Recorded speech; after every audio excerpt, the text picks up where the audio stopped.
ये अध्याय सप्तम अध्याय प्रथम खंड प्रथम स्कंद के अश्वत्थामा द्वारा द्रौपदी के पुत्रों का मारा जाना और अर्जुन के द्वारा अश्वत्थामा का मान मर्दन।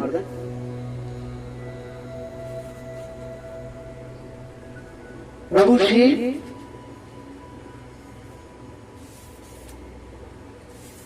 प्रभु भगवान कृष्ण सदा ही अर्जुन के साथ रहते हैं भी।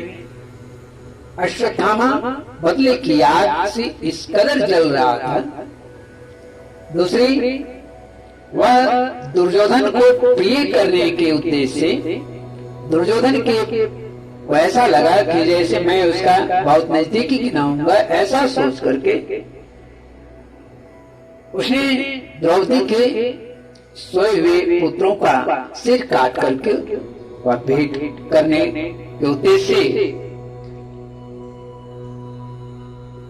द्रौपदी के शिविर में आकर उनके पुत्रों का सर काट कर ले गया। और अश्वत्थामा दुर्योधन को देता है, लेकिन दुर्योधन इससे वह प्रसन्न नहीं होता है, क्योंकि उसकी जांघ तो दुर्योधन भीमसेन की गदा से टूटी थी। इधर द्रौपदी की आंखें अपने बच्चे की मृत्यु को सुन करके छलछला उठी थी। अर्जुन अपने पुत्रों की दशा को देख करके संकल्पित होकर के उसे खोजने के लिए दौड़ वह भागता रहा। ब्रह्मास्त्र जब मिला तो उसने ब्रह्मास्त्र का प्रयोग किया, जिसे भगवान ने रोका। और ये ब्रह्मास्त्र कोई असाधारण नहीं होता, ये असाधारण होता है। सारी सृष्टि को लय करने की क्षमता है इसी की कथा मैं सप्तम अध्याय में आरंभ करने जा रहा हूं हिंदी में। अब आगे की शांत चित्त होकर एकाग्र मन से इस कथा को सुने। सौनक जी ने पूछा कि सूत जी, सर्वज्ञ एवं सर्वशक्तिमान व्यास भगवान ने नारद जी का अभिप्राय सुन लिया, फिर उनके चले जाने पर उन्होंने क्या किया? सुखदेव जी ने कहा, महानदी सरस्वती के पश्चिम तट पर सम्याप्रास नामक का एक आश्रम है। वहाँ ऋषियों के यज्ञ चलते ही रहते हैं। वहीं व्यास जी अपना आश्रम, व्यास जी का अपना आश्रम, उसके चारों ओर बेर का सुंदर वन है। उस आश्रम में बैठकर उन्होंने आचमन किया और स्वयं अपने मन को समाहित किया। उन्होंने भक्ति योग के द्वारा अपने मन को पूर्णतः एकाग्र और निर्मल करके आदि पुरुष परमात्मा और उनके आश्रय से रहने वाली माया को देख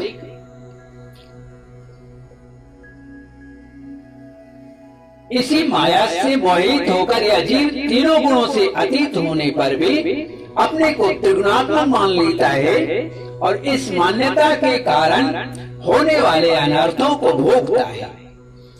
इन अनर्थों की शांति का साक्षात साधन है केवल भागवत का भक्ति योग, भगवान का भक्ति योग। परंतु संसार के लोग इस बात को नहीं जानते। यही समझकर उन्होंने इस परमहंसों की संगीता श्रीमद् भागवत की रचना की। इसके श्रवण मात्र से पुरुषोत्तम भगवान श्री कृष्ण के प्रति परम प्रेममयी भक्ति हो जाती है, जिससे जीव के शोक, मोह और भय नष्ट हो जाते हैं। उन्होंने इस भागवत संगीता का निर्माण और पुनरावृत्ति करके इसे अपने निवृत्ति परायण पुत्र श्री सुखदेव जी को पढ़ाया। सौनक जी ने पूछा, श्री सुखदेव जी तो अत्यंत निवृत्ति परायण, उन्हें किसी भी वस्तु की अपेक्षा नहीं है, वे सदा आत्मा में ही रमण करते हैं। फिर उन्होंने किस लिए इस विशाल ग्रंथ का अध्ययन किया? सूत जी ने कहा, जो लोग ज्ञानी हैं, जिनकी अविद्या की गांठें खुल गई हैं, जो विद्या में पड़े नहीं हैं और जो सदा आत्मा में ही रमण करने वाले हैं, वे भी भगवान की हेतु रहित भक्ति किया करते हैं, कारण रहित भगवान की भक्ति किया करते हैं, क्योंकि भगवान के गुण ही ऐसे मधुर हैं जो सबको अपनी ओर खींच लेता है, जैसे चुंबक लोहे। फिर सुखदेव जी तो भगवान के भक्तों के अत्यंत प्रिय और स्वयं भगवान वेदव्यास के पुत्र हैं। भगवान की गुणों ने उनके हृदय को अपनी ओर खींच लिया और उन्होंने उससे विवश होकर ही इस विशाल ग्रंथ का अध्ययन किया। सौनक जी, अब मैं राजर्षि परीक्षित के जन्म, कर्म और मोक्ष की तथा पांडवों के स्वर्गारोहण की कथा कहता हूँ, क्योंकि इन्हीं से भगवान श्री कृष्ण की अनेकों कथा का उदय होता है। जिस समय महाभारत युद्ध में कौरव और पांडवों दोनों पक्षों के बीच बहुत से वीर गति को प्राप्त हो चुके थे और भीमसेन की गदा से दुर्योधन की जांघें जब टूट चुकी थी, तब अश्वत्थामा ने अपने स्वामी दुर्योधन का प्रिय कार्य समझकर द्रौपदी के सोते हुए पुत्रों के सिर काटकर उसे भेंट की। यह घटना दुर्योधन को भी अप्रिय ही लगी, अच्छा नहीं लगा, क्योंकि ऐसे नीच कर्म की सभी निंदा करते हैं। उन बालकों की माता द्रौपदी अपने पुत्रों का निधन सुनकर अत्यंत दुखी हो गई, अत्यंत दुखी हो गई। उसकी आंखों में आंसू छलछलाए, वह रोने लगी।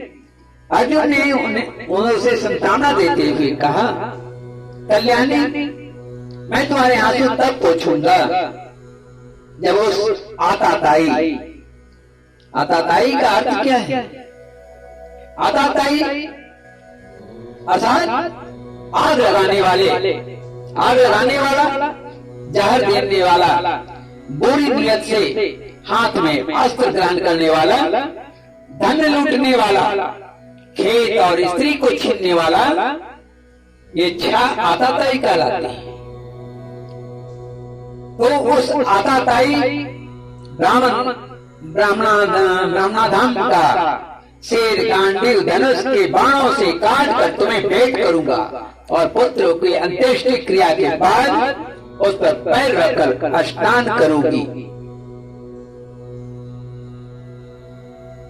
अर्जुन ने इन मीठी और विचित्र बातों से द्रौपदी को सांत्वना दी और अपने मित्र भगवान श्री कृष्ण की सलाह से उन्हें साथी बनाकर कवच धारण कर और अपने भयानक गांडीव धनुष को लेकर वे रथ पर सवार हुए तथा गुरुपुत्र अश्वत्थामा के पीछे दौड़ पड़े।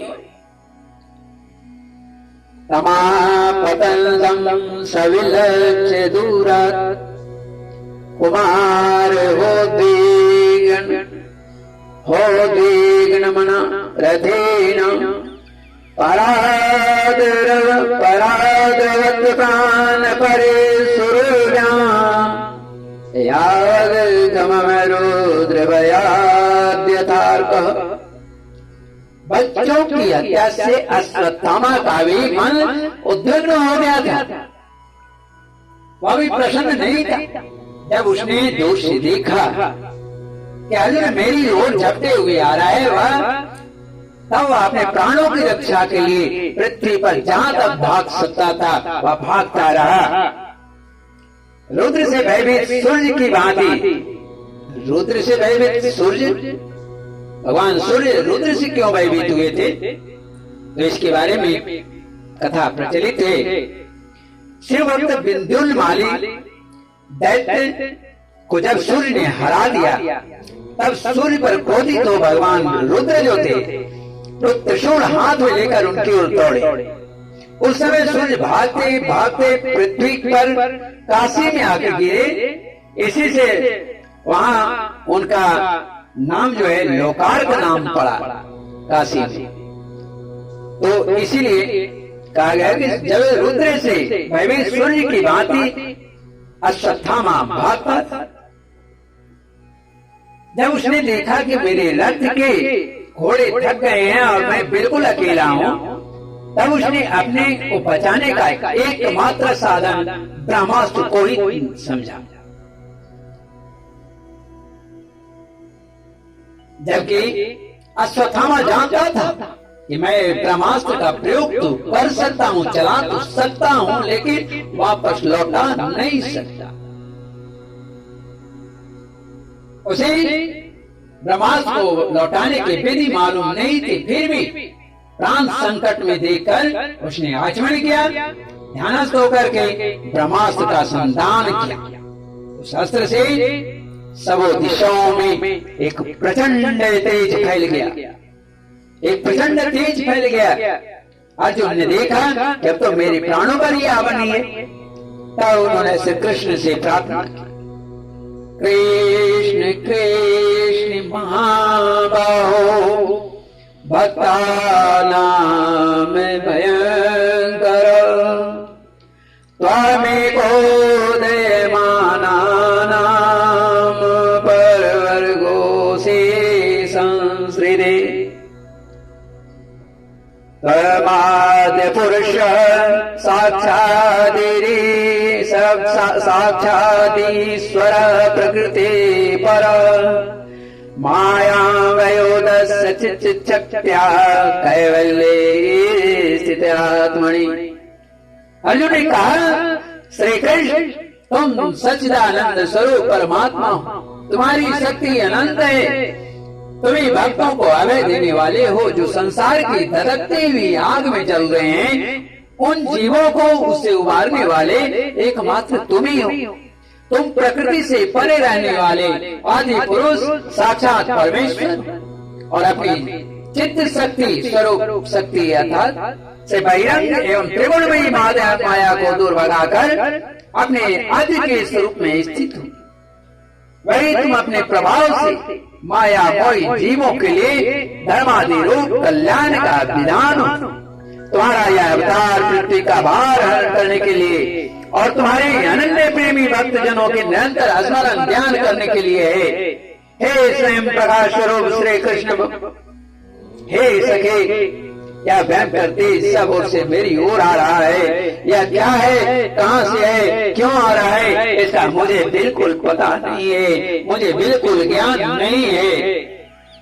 तब श्री भगवान ने अपने श्री खोला अर्थात श्री भगवान ने कहा, अर्जुन, यह अश्वत्थामा का चलाया हुआ ब्रह्मास्त्र है, यह बात समझ लो कि यह प्राण संकट उपस्थित होने से उसने इसका प्रयोग तो कर दिया, परंतु इस अस्त्र को लौटाना नहीं जानता।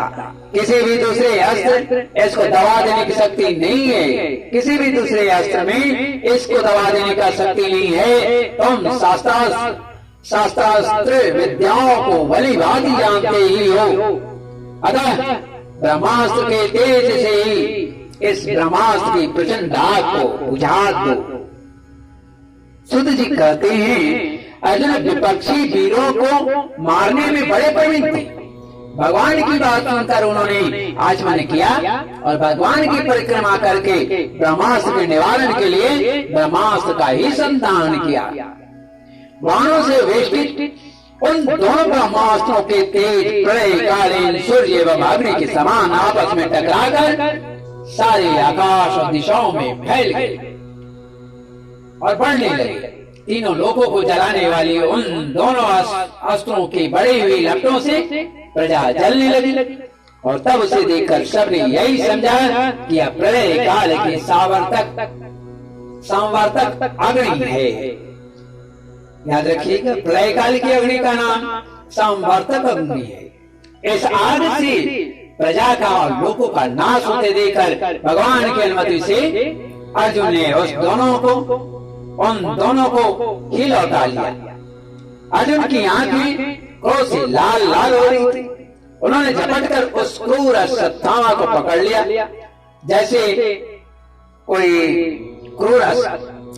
कोई रस्सी से पशु को बांध ले, वैसे ही बांध भी लिया।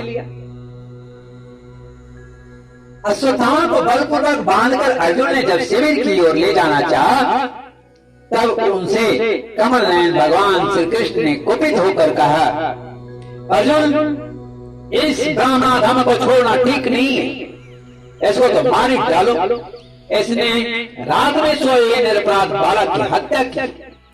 धर्मवेदा पुरुष आशीर्वाद मत वाले पागल, सोए हुए बालक, स्त्री, विवेक ज्ञान शून्य, शरणागत, रतहीन, और भयभीत शत्रु को कभी नहीं मारता, परंतु जो दुष्ट और क्रूर पुरुष दूसरों को मारकर अपने प्राणों का पोषण करता है, उसका तो वध ही उसके लिए कल्याणकारी है, क्योंकि वैसी हालत को लेकर यदि वह जीता है तो और भी पाप करता है और उन पापों के कारण नरकगामी होता है।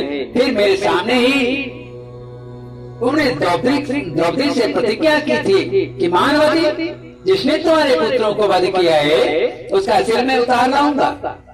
इस पापी कुलंगार आतताई ने तुम्हारे पुत्रों का वध किया है और अपने स्वामी दुर्योधन को भी दुख पहुंचाया है, इसलिए अर्जुन ऐसे मार ही डाल। भगवान श्री कृष्ण ने अर्जुन की धर्म की परीक्षा लेने के लिए इस प्रकार प्रेरणा की, परंतु अर्जुन का हृदय यद्यपि अश्वत्थामा ने उनके पुत्रों की हत्या की थी, फिर भी अर्जुन के मन में गुरु पुत्र को मारने की इच्छा नहीं हुई। इसके बाद अपने मित्र और साथी श्री कृष्ण के साथ वे अपने युद्ध शिविर में पहुंचे। मित्र और साथी श्री कृष्ण के लिए आए, वहां अपने मित्र पुत्रों के लिए सूक्त करते हुए द्रौपदी को उसे सौंप दिया। द्रौपदी ने देखा कि अश्वत्थामा को पशु की तरह बांध कर लाया गया है। निंदित कर्म करने के कारण उसका मुख नीचे की ओर झुका हुआ है। अपना अनिष्ट करने वाले गुरुपुत्र अश्वत्थामा को इस प्रकार अपमानित देखकर द्रौपदी का कोमल हृदय कृपा से भर आया और उसने अश्वत्थामा को नमस्कार किया। देखिए शालीन और कोमल हृदय वाले जो भगवान के अनन्य भक्त होते हैं, वो दुष्टों पर इसी तरह दया करते हैं। अगर द्रौपदी वो सहन नहीं हुआ, उसने कहा छोड़ दो, इन्हें छोड़ दो, ये ब्राह्मण नहीं, हम लोगों के अत्यंत पूजनीय हैं, जिनकी कृपा से आपने रहस्य के सारे धनुर्वेद और प्रयोग तथा उपासंगार के साथ संपूर्ण शास्त्रास्त्रों का ज्ञान प्राप्त किया है, शस्त्रास्त्र का ज्ञान प्राप्त किया है। तो वे आपके आचार्य द्रोण के ही पुत्र के रूप में आपके सामने खड़े हैं। उनकी अर्धांगिनी कृपी और अपने वीर पुत्र की ममता से ही अपने पति का अनुगमन नहीं कर सकी। उनके अर्धांगिनी कृपी अपने वीर पुत्र की ममता से ही अपने पति का अनुगमन नहीं कर सकी। वे अभी जीवित हैं। हे महाभाग्यवान पुत्र, आप तो बड़े धर्मज्ञ हैं। जिस गुरु वंश की नित्य पूजा और वंदना करनी चाहिए, उसी को व्यथा पहुंचाना आपके योग्य कार्य नहीं है। जैसे अपने बच्चों के मर जाने से मैं दुखी होकर रो रही हूँ और मेरी आंखों से बार बार अश्रु निकल रहे हैं, वैसे ही इनकी माता पतिव्रता गौतमी न रोए। जो श्रृंखल राजा अपने कुकृत्य से ब्राह्मण कुल को कुपित कर देते हैं, वह कुपित ब्राह्मण कुल उन राजाओं को सपरिवार शोकाग्नि में डालकर ही भस्म कर देता है। सूत जी ने कहा, सौनकादि ऋषियों द्रौपदी की बात धर्म और न्याय के अनुकूल थी, उसमें कपट नहीं था, करुणा समता थी। अतएव राजा युधिष्ठिर ने रानी के इन हित भरे श्रेष्ठ वचनों का अभिनंदन किया। साथ ही नकुल सहदेव सात्विकी अर्जुन स्वयं भगवान श्री कृष्ण और वहां पर उपस्थित सभी नारियों ने द्रौपदी की बात का समर्थन किया। उस समय क्रोधित होकर भीमसेन ने कहा, जिसने सोते हुए बच्चे को न अपने लिए और न अपने स्वामी के लिए बल्कि व्यर्थ ही मार डाला, उसका तो वध ही उत्तम है। भगवान श्री कृष्ण ने द्रौपदी और भीमसेन की बात सुनकर और अर्जुन की ओर देखकर कुछ हंसते हुए कहा। श्री प्रभु ने कहा, पतित ब्राह्मण का वध नहीं करना चाहिए और आताताई को मार ही डालना चाहिए। दो तरह की बातें हैं यहाँ पर। पतित ब्राह्मण का वध नहीं करना चाहिए, आताताई को मार ही डालना चाहिए। तो शास्त्रों में मैंने ही ये दोनों बातें कही है, इसलिए मेरी दोनों आज्ञाओं का पालन करो। तुमने द्रौपदी को संताना देते समय जो प्रतिज्ञा की थी उसे भी सत्य करो, साथ ही भीमसेन, द्रौपदी और मुझे जो प्रिय है वह भी करो। अर्जुन बड़ा असमंजस में अर्जुन भगवान के हृदय की बात तुरंत टाल गए और उन्होंने अपनी तलवार से अश्वत्थामा के सिर की मणि उसके बालों के साथ उतार ली। बालकों की हत्या करने से वह श्रीहीन तो पहले ही हो गया था, अब मणि और ब्रह्म तेज से भी रहित हो गया। इसके बाद उन्होंने रस्सी का बंधन खोलकर उसे शिविर से निकाल दिया। मुड़ देना यानी सिर मुड़ देना, दंत छील लेना और स्थान से बाहर निकाल देना, यही ब्राह्मण धर्मों का वध है। ब्राह्मण के धर्म का वध है। उनके लिए इससे भिन्न शारीरिक वध का विधान नहीं है। पुत्रों की मृत्यु से द्रौपदी और पांडव सभी शोकातुर हो रहे थे। अब उन्होंने अपने मरे हुए भाई बंधुओं की दादी अंत्येष्टि क्रिया की। इस तरह से 7वां अध्याय प्रथम खंड के प्रथम स्कंद के 7वां अध्याय हिंदी में समाप्त होता है। पुनः 8वां अध्याय अगली बार श्रीमन्नारायण